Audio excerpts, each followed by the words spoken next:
할렐루야.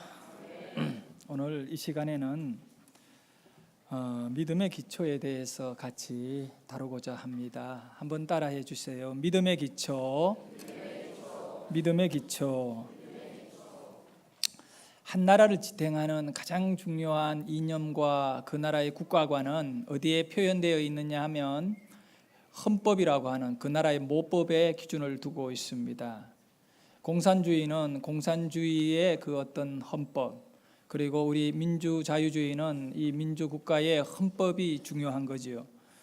집을 짓는 것에 있어서도 마찬가지입니다. 집의 기초를 어떻게 하느냐에 따라 집의 크기와 또 모든 기능을 달리할 수 있습니다.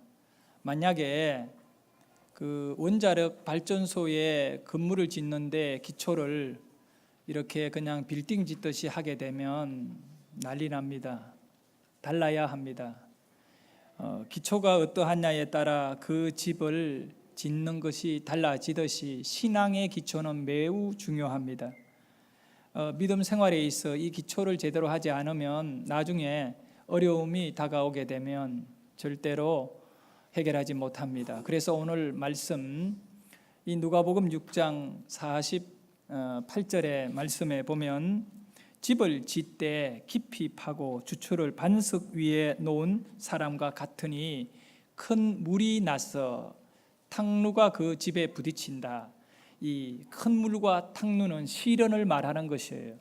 그 인생의 영적인 시련이 다가왔을 때에 이 기초가 잘못되어 있는 인생은 다 무너지게 되어 있는 거죠. 그러나 이 기초를 든든히 한 그런 믿음은, 그런 신앙은 다 이겨낼 수 있다는 겁니다. 자, 먼저 우리가 이 기초에 대해서 좀 더 깊이 있게 생각하기 위해서는 우리가 믿는 신앙의 기초를 생각하기 위해서 우리가 믿는 하나님이 어떤 하나님인가를 먼저 아는 것이 중요합니다. 그래야 이 믿음의 기초를 바로 세울 수가 있습니다. 이 강단 전체에 좀 어두운 면이 있으니까 나머지 좀 불들을 좀 밝혀주세요. 이 신앙의 기초는 하나님에 대한 반응이거든요. 그러면 하나님은 어떤 분인가? 창세기 17장 1절에 보면 하나님은 그 아브라함에게 자신을 말씀해 주셨어요. 나는 전능한 하나님이라 말씀하셨어요. 하나님이 자신을 소개할 적에 전능한 자라, 전능한 하나님이라. 그리고 18장 14절에도 하나님을 이렇게 말씀하고 여호와께 능하지 못한 일이 있겠는가? 하나님이 못하시는 일이 없다는 거예요. 이 전능하다, 못할 일이 없다, 이 말은 오늘 우리가 연약하고 부족하지만 이 하나님을 믿으면 전능한 하나님이 나의 인생의 역사로 나타난다는 거예요. 그 믿음과 삶이 분리가 아니라 하나가 되어야 됩니다. 자, 여러분, 한자어 중에 이런 말이 있습니다. 화중지병이라. 화중지병. 그림 속의 떡이라고 하는 말입니다. 배고픈 사람에게, 허기에 지쳐 있는 사람에게 그림 속의 떡은 작은 도움도 되지 않습니다. 신앙생활 기초가 제대로 되지 않으면 화중지병되고 마는 거예요. 하나님은 전지하고 전능하고 못하실 일이 없는 이 화려함이 있는데 나는 늘 갈급하고 이리저리 쫓겨다녀야 되고 눌려야 됩니다. 그렇다면 우리가 하나님을 믿으며 하나님과의 이 관계성 속에서 하나님의 전능하심과 하나님의 못하실 일이 없는 그 능력이 나의 삶을 돕고 따라야 되거든요. 그게 아닌 거예요. 화중지병신앙 끝내야 합니다. 그림 속의 능력이 아니라 실제적인 내 삶 속에 하나님의 능력이 드러나야 돼요. 왜 우리에게 이런 실제적인 전지하고 전능하신 하나님의 능력이 우리에게 나타나지 않습니까? 딱 한 가지의 문제를 확인하고 잡아본다면 그것은 기초가 잘못되기 때문에, 기초가 바로 되면 나머지 모든 것은 잘 세워지게 되어 있습니다. 기초, 믿음. 믿음의 기초, 믿음의 주추를 잘 놓아야 하는 것이지요. 그래서 오늘 본문 말씀에 보면 집을 짓되라고 말해 신앙생활 하되 깊이 파고 주추를 반석 위에 놓는 사람과 같이 해라고 말합니다. 시련이 오고 시험이 들고 어려움이 왔을 때 든든히 이길 수 있다 말씀하고 있습니다. 믿음은 기초가 중요합니다. 교회 오래 다녔다고 아니요. 기초가 없으면 오래 다녀도 어려움을 만나게 되면 지금까지 어려움이 없었기 때문에 잘 견뎠지요. 큰 어려움을 만나게 되면 그냥 한 번에 밀려가지고 떠내려가고 만다는 것입니다. 이것을 알아야 돼요. 기초는 복잡하지 않아요. 복잡하면 기초 못해요. 이 기본이기 때문에 언제나 여러분 기본은 복잡하지 않고 간단한 거예요. 만약에 복잡하면 우리 나이 드신 어르신네나 아이들이 어떻게 신앙의 기초를 놓겠습니까? 기초는 아주 간단한 거예요.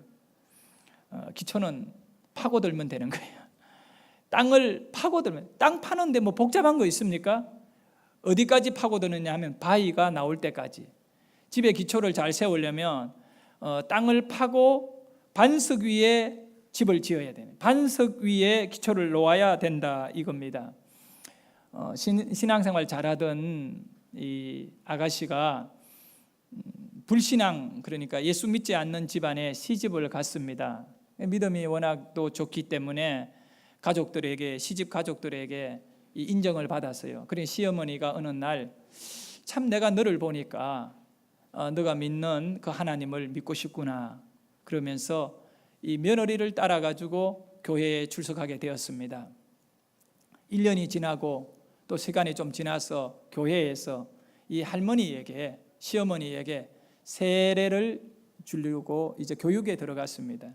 참 기쁜 일이고, 그래서 한 4주간의 이 교육을 잘 받았습니다. 그리고 마지막 세례 문답을 앞두고 며느리가 시어머니에게 이렇게 몇 가지를 알려주었습니다.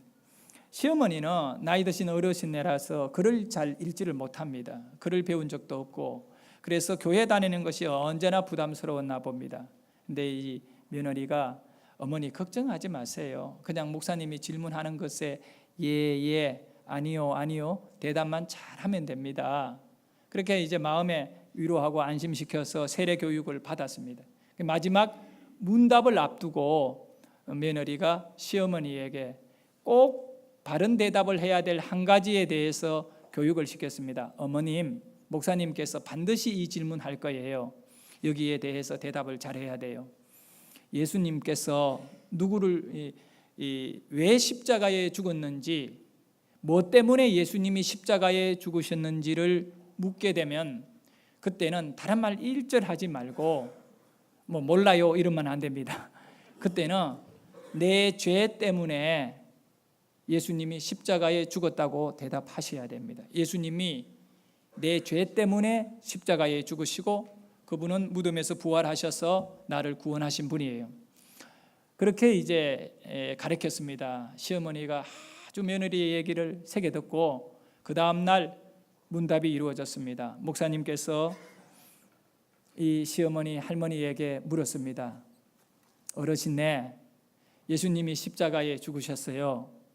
왜 예수님이 십자가에 죽으신지 말씀해 보실래요? 그러니까 이 할머니가 기다렸다는 듯이 아주 그 순간에는 얼굴이 환해지며 정답을 잡았다. 그리고 힘있게 이야기합니다. 그야 우리 며느리 죄 때문에 죽었죠. 그렇게 대답을 한 겁니다. 그러다가 한수를 더 뜹니다. 가르치지도 않는 것을 또 얘기합니다. 우리 며느리가 교회만 오면 엉엉 울어요. 그거 자기 죄 때문에 그렇게 우나 봅니다. 그렇게 했던 겁니다. 저는 이 믿음은 그림 속의 떡과 같은 거지요. 바른 믿음이 아니잖아요. 기초가 잘못된 거지요. 복잡한 것도 아님에도 불구하고 복잡하게 풀어가는 거지. 여러분은 어떻습니까? 죽은 사람은 생각이 없습니다. 꿈이 없습니다. 진리를 모릅니다. 추구하지도 않고 관심이 없어요. 왜? 죽었기 때문에. 영적으로 죽어 있으면 기초와 상관없이 엉뚱한 것에 열심을 내게 되는 것입니다. 세상에서 아무리 똑똑해도 영적으로 죽어 있으면 하나님을 모릅니다. 그래서 로마서 1장 22절과 23절에 바울은 스스로 지혜 있다 하나 어리석게 되어 썩어지지 아니하는 하나님의 영광을 사람들이요 영적으로 죽어가지고 썩어질 사람과 새, 짐승과 기어다니는 동물 모양의 우상으로 바꾸었느니라. 이 것의 문제는 기초가 잘못됐기 때문에 사람의 기초는 하나님께 영광을 드러내기 위하여 세워지는 것이고, 그래서 소요리 문답에도 보면 사람의 첫 번째 되는 목적이 무엇입니까? 사람의 목적은 하나님을 영원토록 기뻐하고 그 하나님께 영광을 돌리는 것입니다. 그러니까 하나님께 영광을 돌려야 될 사람이 우상을 섬기게 되었다는 거예요. 그것은 기초가 이 본질적으로 근본적으로 잘못되었기 때문에 기초는 이렇게 중요한 것입니다. 사람의 기초는 하나님의 영광을 드러내야 합니다. 기초가 여러분 잘못되면 집은 무너집니다. 인생도 마찬가지입니다. 기초의 중요성을 오늘 저와 여러분이 다시 한번 절실히 느끼고, 복잡한 것도 아니고 단순한 겁니다. 그 기초가 무엇인지를 살펴보도록 하겠습니다. 우선 오늘 누가복음 6장 48절에 보면 집을 짓되 깊이 파고 주초를 반석 위에 놓은 사람과 같으니 라고 말합니다. 우리 한번 따라할까요? 깊이 파고, 깊이 파고. 이 집은 신앙을 말하는 거예요. 믿음인 거예요. 믿음은 영적인 깊이를 더해야 돼요. 신앙생활은 깊이의 문제입니다. 여러분 교회를 다 다니지만 깊이가 달라요. 옆에 분에게 한번 얘기할래요? 당신과 내가 깊이가 다릅니다. 누가 깊지는 모르지만 다르다는 사실. 그런데 깊이 이 낮은, 그러니까 파고들지 않는 믿음이 있잖아요. 한계가 있습니다. 얼마나 깊으냐에 따라서 달라지게 되어 있습니다. 저는 목사입니다. 하루아침에 그냥 목사가 된 것은 절대 아닙니다. 제가 중학교를 졸업하고 선원으로서 배를 타고 돌아보니까 나는 신학교보다도 배를 탔던 그 5년의 세월이 내 인생에 더 중요한 의미가 있습니다. 왜 그러냐면 그때에 기초를 만들었기 때문에 그렇습니다. 불신자 가정에서 혼자 교회 다니면서 어떻게 이 목사가 되었겠습니까?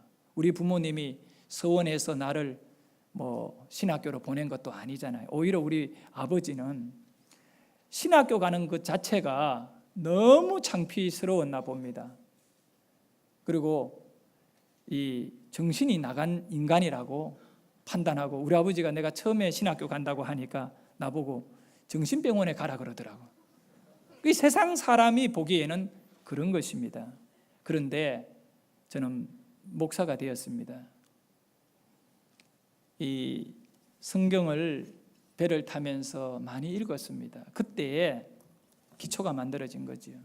그러니까 그 기초 위에 목회자의 삶을 살아갈 수밖에 없는 그 믿음을 짓게 된 것이지요. 기초가 매우 중요합니다. 이 기초라고 하는 이 단어는 헬라 말, 우리 신약 성경에 보면 주초라고 하는 이 단어가 테멜리오스라고 합니다. 테멜리오스. 이 테멜리오스라고 하는 이 기초라고 하는 단어는 동사인 이 티테미라고 하는 단어에서 온 겁니다. 동사에서 명사가 온 거예요. 그런데 이 티템이라고 하는 단어는 두 가지의 뜻을 갖고 있습니다. 내려놓다라고 하는 겁니다. 여러분 이거 보세요.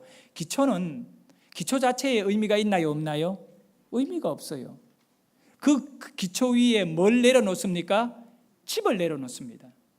모든 집은 기초 위에 내려놓아야 됩니다.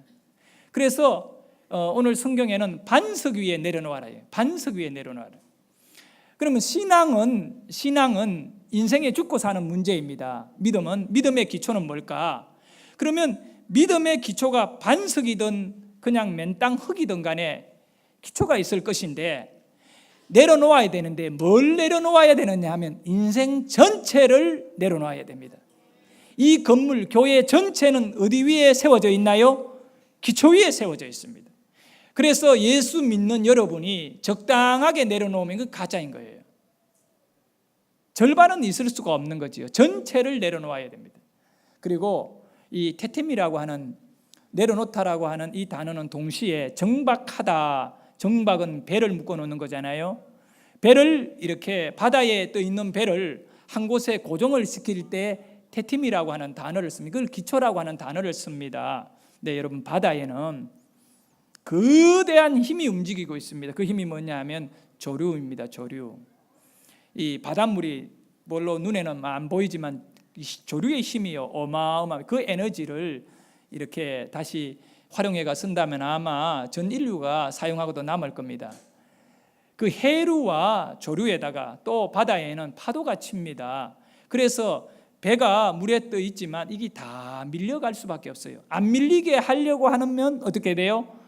앵카를 내리면 되는 거예요.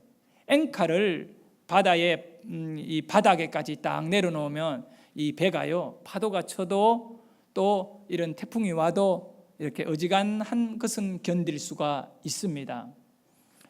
바다 수심이 50m이다면 앵카는 몇 메다를 내려야 될까요? 네, 49m를 내리면 앵카를 1m를 내리나 49m를 내리나 30m를 내리나 똑같습니다. 파도 치면 밀려가 버립니다. 그냥 난파선이 되고 맙니다. 수심이 50m다면 이 앵카는 50m 더 이상 내려줘야 됩니다.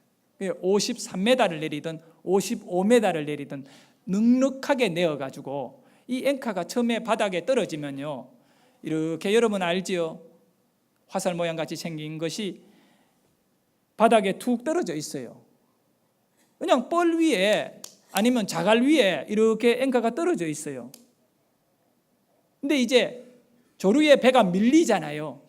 밀리면 이 앵카 이 머리하고 배하고 연결되어 있으니까 얘가 이제 파도에 밀려가 배가 이렇게 끌려갈 때, 그때 앵카는 뻘이나 자갈에다가 자기를 꼽아버리게 되는 겁니다. 처음에 주르륵 내렸지만 금세 한 5분이나 3분 안에 되면 이 바다에는 물에 다 흐름이 있기 때문에 방향을 타면서 이렇게 탱탱하게 이 굵은 쇠사슬들이요, 이 바다 밑에서 탱탱하게 당겨가지고 그 작은 앵카가요, 그 큰 배를 그 힘 있는 이 조류와 그리고 해류를 견디면서 탁 잡아주는 거예요. 앵카는 수심보다 더 많이 내려야 파도가 밀릴 때 딱 뻘에나 바닥에 걸리게 돼요. 바로 이것이지요.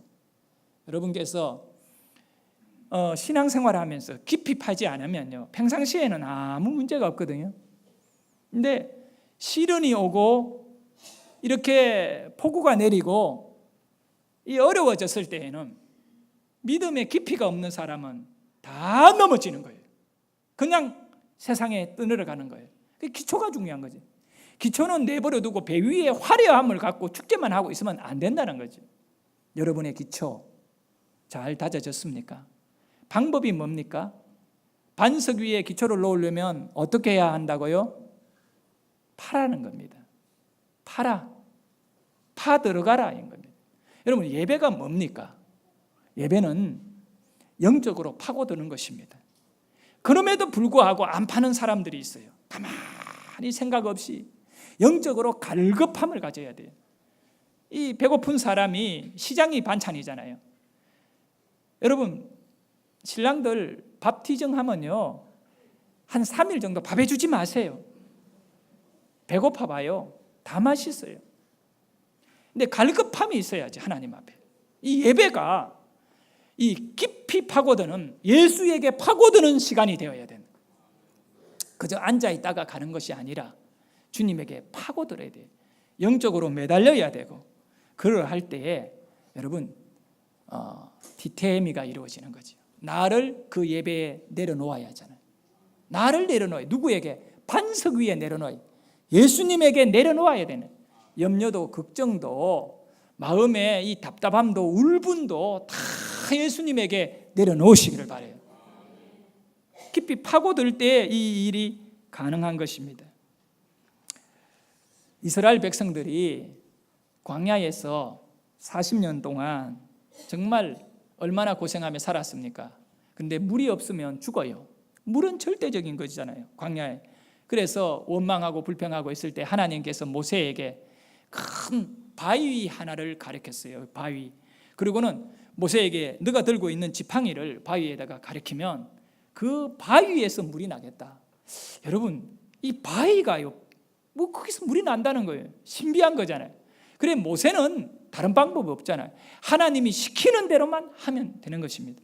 그래서 말씀에 의지해가 모세가 이 지팡이를 바위에 딱 가리키니까 놀라운 일이 일어났잖아요.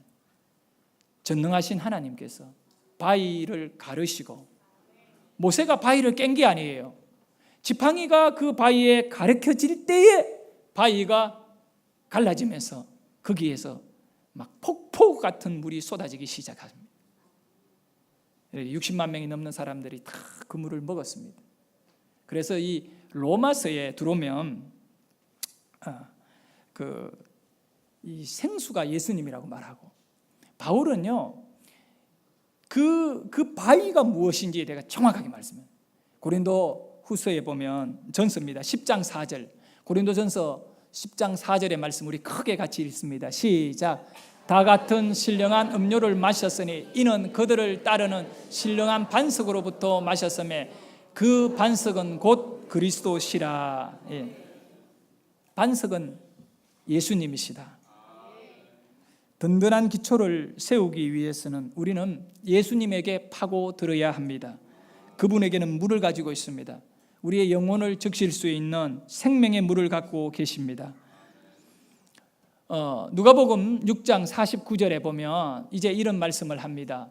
듣고 행하지 아니하는 자는 주추 없이 흙 위에 집 지은 사람과 같으니. 흙 위에 그냥 집을 짓는 것은 어려운 일이 없잖아요. 쉽게 지을 수 있잖아요. 근데 나중에 되면 어려움이 오지요. 이 탕루가 부딪히며 집이 곧 무너져 파괴됨이 심하니라고 말씀하고 있습니다. 대강 집을 짓는 사람은 위기를 만나면, 지진이 일어나고 이러면 집이 다 무너집니다. 믿음의 기초인 예수님에게 파고들기를 주의 이름으로 축원합니다. 깊이 파고들기를 소원합니다. 예수 믿는 내 삶에 여러분 일부가 아니라 전부가 주님에게 파고들기를 소원합니다. 한 여인이 있었습니다. 그는 여러 남자들을 바꾸어 가면서 살았습니다. 이 여인의 삶은 거지가 입고 있는 옷과 같이 모든 사람들에게 냄새가 나고 또 보기 흉한 인생으로 평가를 받았습니다. 여러분, 거지의 옷은 어떻습니까? 찢어지고 더러워져 있고 이런 것 아니겠습니까? 이 여인의 인생을 표현하면 거지 옷 같았다고 말할 수 있습니다. 이 여인은 꿈도 희망도 더 이상 없었습니다. 살아있는 것 자체가 고통이었을 것 같습니다. 이 여인은 자신을 행복하게 해줄 남자를 많이 파고들었습니다. 그런데 더 파고들면 들수록 여인은 더 큰 상처를 받았고 그 상처는 여인을 괴롭혔습니다. 이것은 무엇을 의미합니까? 기초가 잘못됐다는 겁니다. 남자가 자기를 행복하게 해줄 줄 알았습니다. 돈 많은 남자가요, 마음씨 착한 남자가요, 멋있는 남자가요. 그래서 한 남자, 두 남자, 세 남자, 네 남자 파고들었지만 여인은 늘 가슴이 아픈 일들만 있었습니다. 인생의 기초가 되는 예수님을 외면하고 이렇게 세상 것을 파고드는 여러분에게 오늘 예수님은 요청합니다. 내게로 오라고. 나를 만나기 전에는 너희들의 삶에는 답이 없다고 말씀합니다. 그리고 여러분이 주님에게 안 가니까 다가가지 않으냐 하니까 주님이 여러분에게 찾아가십니다. 이 망가진 거지 같은 옷을 입고 있는 이 여인의 인생 속에 예수님이 찾아가셨습니다. 그리고 우물가에서 이 여인을 기다리고 있었습니다. 이 여인은 예수님을 만났을 때 처음에 예수님을 정말 알아보지 못하고 오히려 예수님에게 비알랑거리며 말했습니다. 당신은 유대인으로서 어떻게 사마리아인 나에게 물 달라고 합니까? 이렇게 말했던 말싸움이나 하고 있습니다. 예수님은 이 여인에게 과거에 지금 남아있는 모든, 담고 있는 모든 상처를 들추어 주었습니다. 네가 파고들은 그 남자들이 너를 행복하게 해 주었느냐 이거예요. 너는 지금도 여전히 갈급하고 지금도 여전히 힘들어하고 있지 않느냐라고 말했던 것입니다. 이 여인은 주님을 이제 알아보기 시작했습니다. 이 여인의 인생 속에 진짜 필요한 것이 무엇이었겠습니까? 하나님을 가까이 하지 않고 세상 사람을 가까이 가고 가까이 갔지만 남는 것은 상처밖에 없었다는 사실입니다. 여러분, 하나님을 가까이 해야 합니다. 그래서 예수님은 이 여인에게 하나님을 가까이 하는 것은 예배라고, 너가 예배에 성공하게 되면 너의 모든 상처는 치료될 거라고 말씀해 주었습니다. 그래서 요한복음 4장 23절과 24절에 아버지께 참되게 예배하는 자들은 영과 진리로 예배할 때가 오나니 곧 이때라. 이제 이 여인은 새로운 변화가 일어난 겁니다. 아버지께서는 자기에게 이렇게 예배하는 자를 찾으시느니라. 하나님은 영이시니 예배하는 자가 영과 진리로 예배할지니라. 이 여인의 문제는 무엇이었습니까? 영을 외면하고 계속적으로 눈에 보이고 환경에 일어나는 육체적인 것만을 쫓아가던 여인이었습니다. 그러다 보니까 이 여인의 예배는 깊이가 없는 예배를 드리며 지금까지 살아왔습니다. 예수님은 이 여인에게 영적인 예배를 드리라는 것입니다. 영적인 삶을 살라고 권면해 주었습니다. 예배라고 하는 단어는 구약의 제사에서 온 단어입니다. 제사. 제사라고 하는 이 히브리 말은 코르반이라고 하는데 우리 한글 성경에 고르바노라고 번역되어 있습니다. 이 코르반이라고 하는 이 단어는 제물이라고 하는 데에서 왔습니다. 여러분, 예배는 정말 구약의 첫 예배에는 제물의 문제였어요.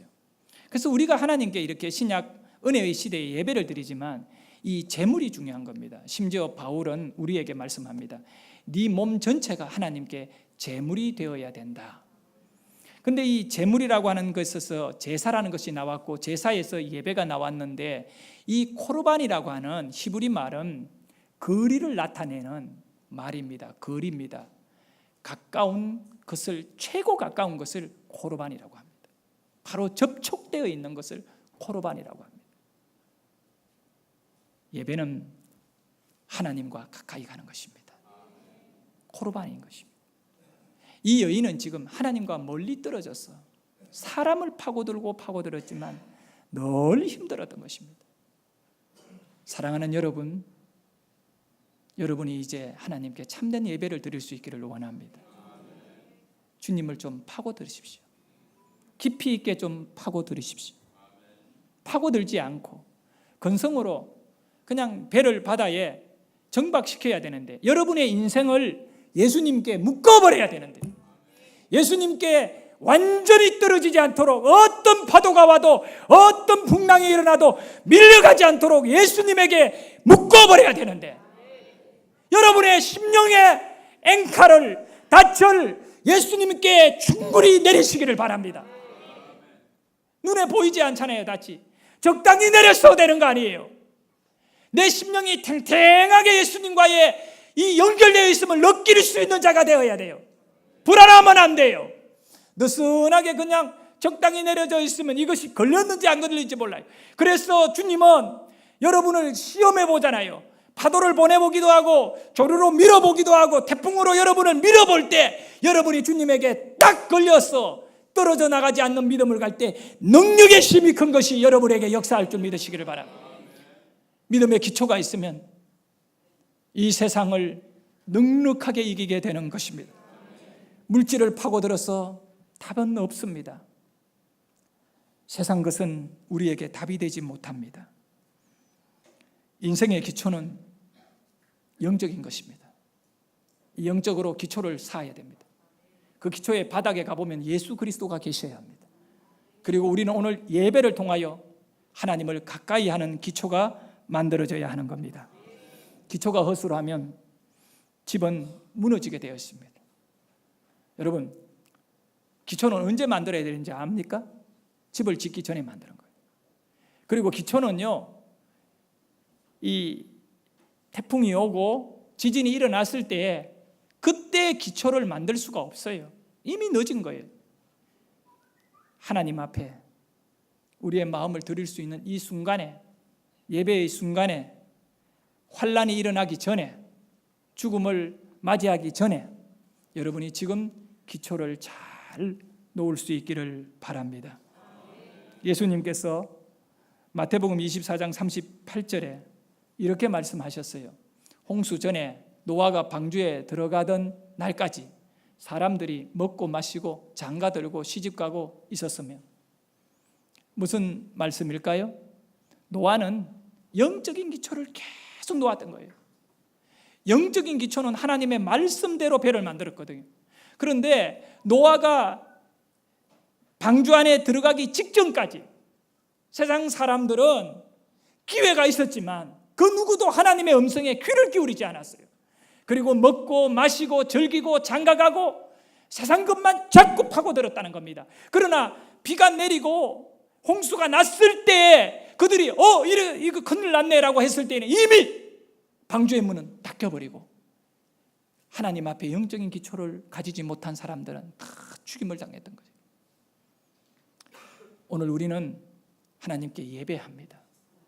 이 예배 시간에 여러분의 마음에 닻을 주님에게 견고하게 내릴 수 있기를 원합니다. 아울러 바로 반석이신 예수 그리스도에게 여러분 인생을 올려놓아야 됩니다. 올려놓으세요. 세상 것 파고들지 말고 다 올려놓고 주님 앞에 여러분의 인생을 세워가기를 소원합니다. 다 일부가 아니라 다 올려놓으세요. 여러분, 우리의 인생의 반석이신 예수님은 여러분의 인생에 어떤 분이십니까? 나의 구원자이십니다. 내 며느리의 구원자가 아니라 나의 구원자입니다. 예수님은 내 인생에 어떤 분이십니까? 나의 치료자이십니다. 반석 위에 올라져 있는 인생은 주님이 치료해 주십니다. 예수님은 내 인생에 어떤 분이십니까? 주인이십니다. 그분이 책임져 줄 겁니다. 예수님은 내 인생의 기초이십니다. 나의 인생의 집을 어떻게 지어야 될까요? 주님 위에 지어야죠. 말씀 위에 지어야죠. 영적인 진리 위에 지어야죠. 기도하겠습니다.